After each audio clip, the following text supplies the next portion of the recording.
estamos ouvindo como música de fundo uma canção que se chama Va Pensiero. Essa canção está na ópera O Nabucco, de Giuseppe Verdi, um italiano que em 1842, um grande músico, que em 1842 apresentou pela primeira vez essa ópera no Teatro Scala de Milão. O nome da ópera, O Nabucco, faz referência a Nabucodonosor, que invadiu Jerusalém e tomou Israel. A canção que nós estamos ouvindo é uma canção lamento, choro, que os judeus estão cantando na Babilônia com saudades de Jerusalém, com saudades de Israel. Se você for ao Salmo 137 para ler, para rezar, tenho certeza que com profundidade você vai conseguir ouvir os judeus cantando e lamentando. Está assim escrito: junto aos canais da Babilônia, nos sentávamos chorando com saudades de Sião. Nos salgueiros do seu recinto pendurávamos nossas harpas. Aí que nos deportaram e nos colocaram como escravos, também nos convidaram para cantar.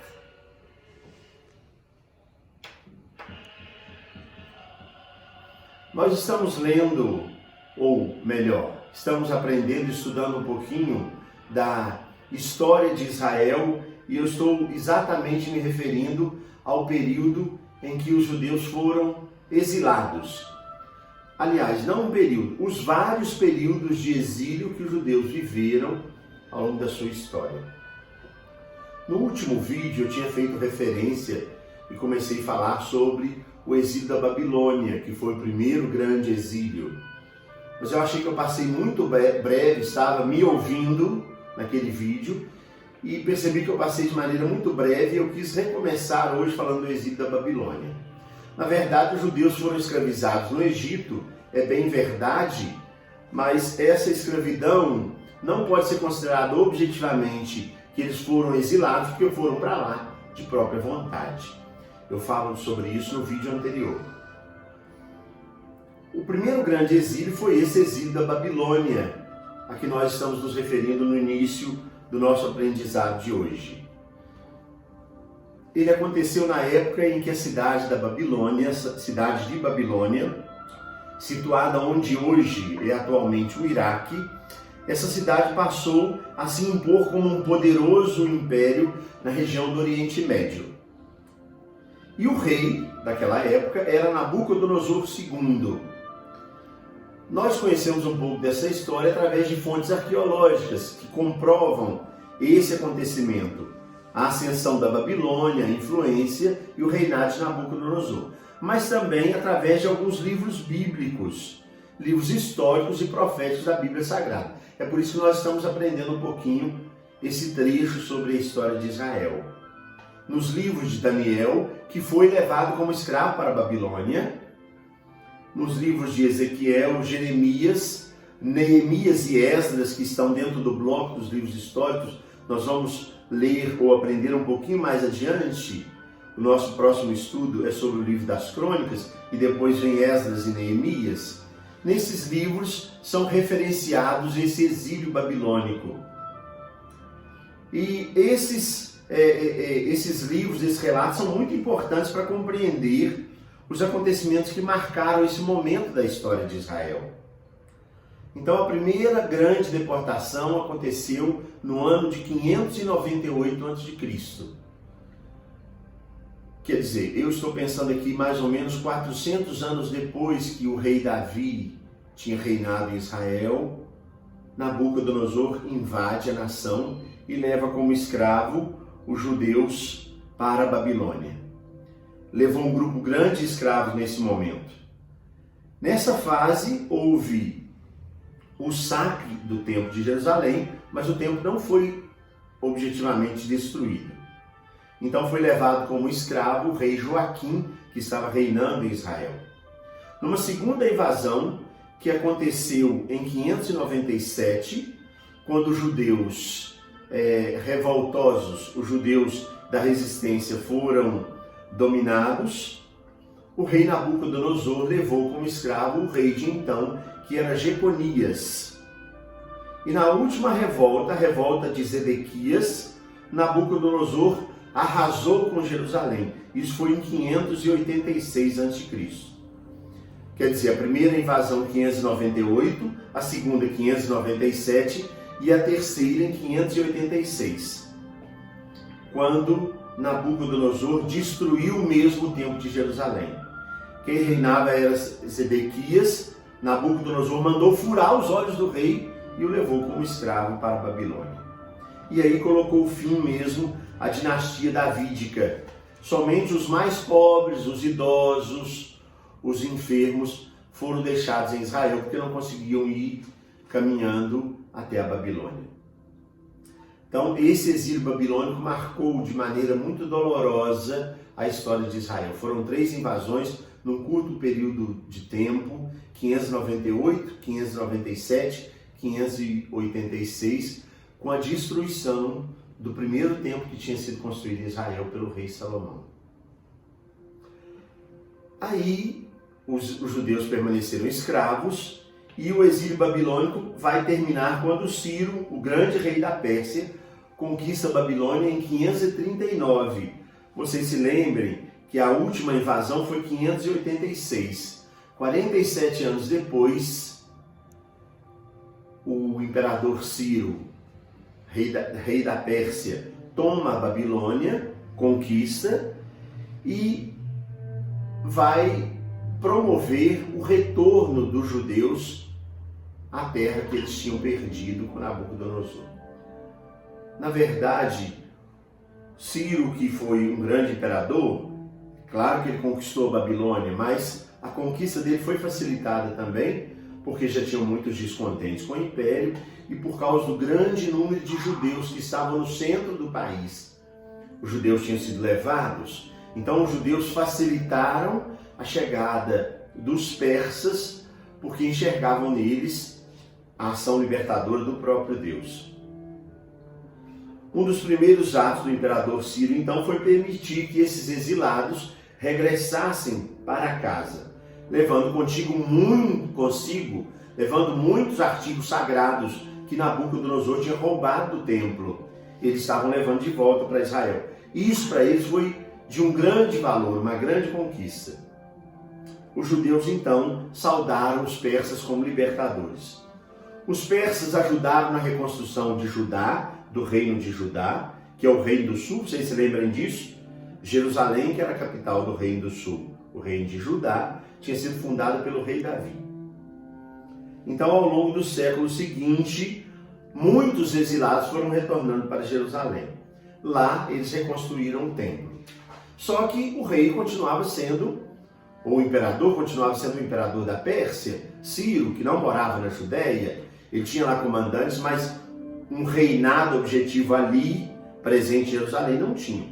Então, sem um poder limitante, as autoridades que foram se sobressaindo, naturalmente ligadas ao templo, foram as autoridades sacerdotais.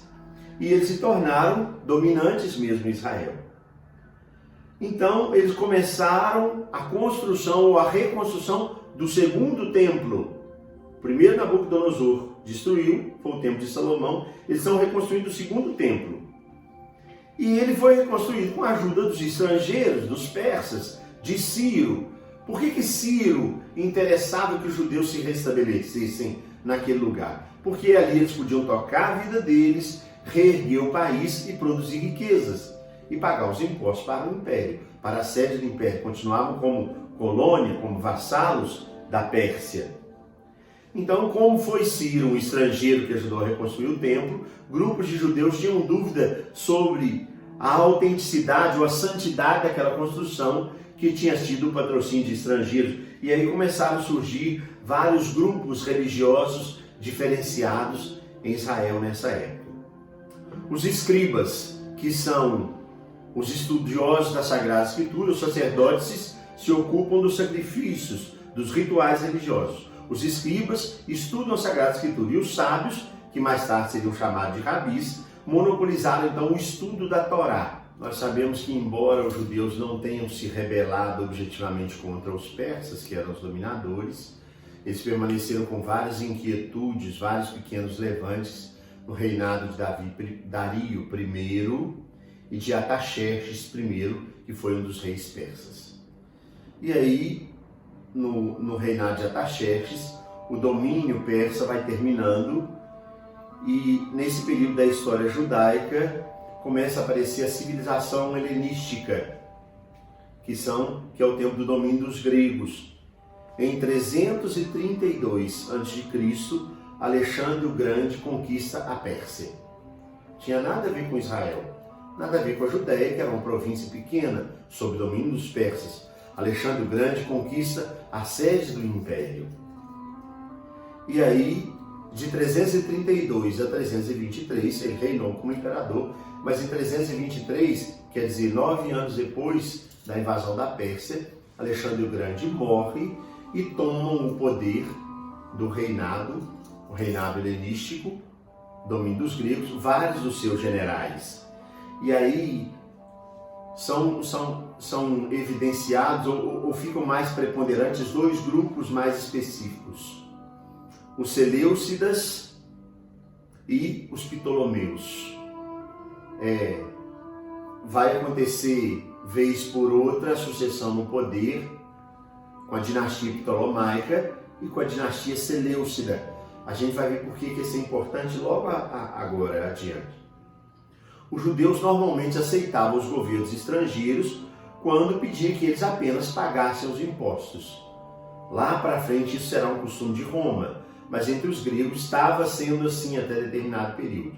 Os impostos eram pagos e eles tocavam a vida segundo a sua religiosidade, faziam sacrifícios no templo e tudo bem. Mas um dos reis do Império Helenístico, Antíoco IV, que era do grupo dos Seleucidas, ele vai centrar sua atenção sobre a Judéia, com o objetivo de promover a helenização da religião judaica. Isso significa trazer os deuses gregos para a Judéia e até com a intenção de introduzir no Templo de Jerusalém uma estátua de Zeus. Ele proibiu, por exemplo, a celebração do Shabat, que era a Páscoa judaica, e proibiu os alimentos que eram alimentos especiais, preparados, eram cultivados de maneira específica para os rituais religiosos. Ele proibiu o consumo e a comercialização daqueles alimentos também. Então, com o objetivo de introduzir no templo uma estátua de Zeus e helenizar a religião judaica, é claro que Antíoco IV, que é chamado o Abominável, claro que ele encontrou resistência, sobretudo entre os grupos mais conservadores de Israel. Então, Antíoco procurou pela força estabelecer a conversão da religião aos padrões gregos, proibindo o culto, pelo menos o culto mais público judaico, eles continuavam celebrando de maneira mais escondida, e proibiu inclusive a circuncisão, que era um costume judaico de muitos anos. Essa situação imposta por Antíoco IV, é claro que encontrou esse descontentamento, e aí aquilo tudo explodiu, eclodiu uma guerra civil em Israel. Nessa guerra civil, os judeus foram liderados por Matatias e os seus filhos, chamados os Macabeus, que expulsaram as tropas de Antíoco IV de Jerusalém. Entre eles se sobressaiu Judas Macabeu e seus irmãos. Nós vamos conhecer depois, lá no estudo do livro dos Macabeus, a história dessa família, uma família muito tradicional judaica, que tomou Jerusalém de volta de Antíoco IV. Para nós já irmos aprendendo, o livro dos Macabeus é um livro que não tem falta nas Bíblias protestantes, porque falta também na Bíblia hebraica. E aí, com a chegada dos Macabeus e a tomada de Jerusalém, eles conseguiram uma certa independência por muitos anos, com alguns conflitos que, vez por outra, aconteciam entre grupos distintos dentro de Israel.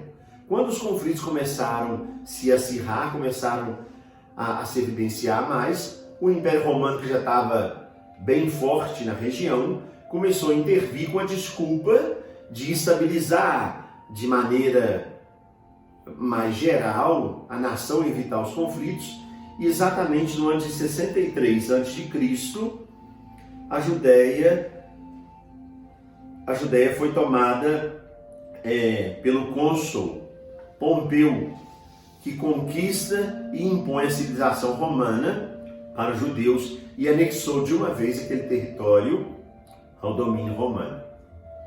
A desculpa inicial foi que os romanos estavam lá para ajudar a suprimir os conflitos, mas em 63 eles tomam conta mesmo, assumem o poder e Israel é submetido ao poderio romano. Nesse período nós temos diversos reis que foram sucedendo no comando do império. Depois de Pompeu, que era cônsul, veio Júlio César, que nomeou procuradores para cuidar da Palestina. A seguir toma posse Marco Antônio, que de 41 a 30 a.C. nomeou Herodes como governador da Galileia e da Pérea. Veja que isso é importante, nós vamos ver um pouquinho adiante agora. Por fim, o próprio Herodes, que reina entre 37 e 5 a.C., tem uma certa complicação que eu acho que é importante a gente especificar aqui. Como eu falei que Herodes reina de 37 a 5 a.C., se depois que Jesus Cristo nasceu, esse Herodes que mandou matar todos os meninos de 2 anos a menos, de 2 anos para baixo. É porque na contagem, quando se decidiu, a civilização cristã decidiu contar o tempo a partir do nascimento de Jesus, aconteceu um erro de conta de mais ou menos 5 anos. Por isso que a gente diz que Jesus nasceu 5 anos antes de Cristo. Estranho isso, 5, 6 anos. A data que foi estabelecida para o nascimento de Jesus teve um erro no calendário e a data original é mais ou menos 5 anos antes. Então, sob o reinado de Herodes o Grande, aconteceu o nascimento de Jesus. O rei Herodes estendeu o seu poder para além da Judéia. O seu governo foi extremamente opressor, ele era um braço forte do imperador Augusto de Roma, e logo que assumiu o comando, ele eliminou os seus opositores, mandou matar todo mundo mesmo, e ele próprio nomeia os sumos sacerdotes, que se tornam instrumento político dos romanos, Herodes e os sacerdotes, e vão começar a encarnar ali o espírito helenista que ainda pairava em Israel. Ele foi um governador muito ambíguo, Herodes. Eu estou dizendo governador, mas ele era rei. Muito ambíguo, porque se dizia seguidor das tradições religiosas judaicas e, ao mesmo tempo, defendia os interesses de Roma. Por isso encontrava muitos conflitos entre o povo e oposição ao seu governo, ao seu reinado. Além de político perverso e opressor, Herodes é visto também como um grande construtor. Em Jerusalém ele construiu o seu palácio, a Torre Antônia, e reconstruiu o templo. Então esse agora é o terceiro templo. O primeiro com Salomão, o segundo quando os judeus voltaram libertos da Babilônia pelo imperador Ciro, e agora o terceiro reconstruído por Herodes. A construção desse templo durou muitos anos, e o templo foi considerado um dos mais belos edifícios da sua época. Além disso, na Palestina, ele construiu também a fortaleza de Massada, que é o próprio mausoléu onde ele foi enterrado, e a cidade de Cesareia Marítima, com um grande porto, exatamente em homenagem a César, a Júlio César, o imperador romano. Por isso é que se chama Cesareia. Aí a gente aprende também que a cidade às margens do Mar da Galileia se chama Tiberíades, em homenagem a Tibério, que é imperador de Roma. Então Herodes construiu Cesareia com um porto importantíssimo. Todos esses gastos acabaram caindo sobre o povo, como sempre, com a cobrança de pesados impostos. Ele foi considerado o maior chefe da nação judaica depois de Davi e Salomão. Muito opressor, extremamente violento Herodes o Grande. Foi ele quem mandou matar todos os meninos menores de 2 anos, relatado no início da história de Jesus de Nazaré. Após a morte de Herodes, o território, então, foi dividido em 3 principados, entre os seus filhos, Arquelau, Herodes Antipas e Herodes Filipe, que eram também príncipes vassalos de Roma. Herodes Antipas, que eu quero evidenciar agora na história, é um dos filhos, eram 3 filhos, mas eu quero evidenciar Herodes Antipas, porque depois será ele que irá aparecer no julgamento de Jesus, quando Jesus é condenado a ser crucificado. Herodes o Grande foi aquele que reinou muitos anos antes de Jesus e sobre o qual Jesus nasceu. Se lembrem que Jesus nasceu em Belém, da Judéia. Por quê? Porque ele era da dinastia de Davi. A família de Davi, filho de Jessé, morava em Belém. E quando aconteceu o recenseamento, José teve que ir a Belém para se inscrever. Lá nasceu Jesus, em Belém da Judéia. Mas Jesus cresceu em Nazaré, na Galileia.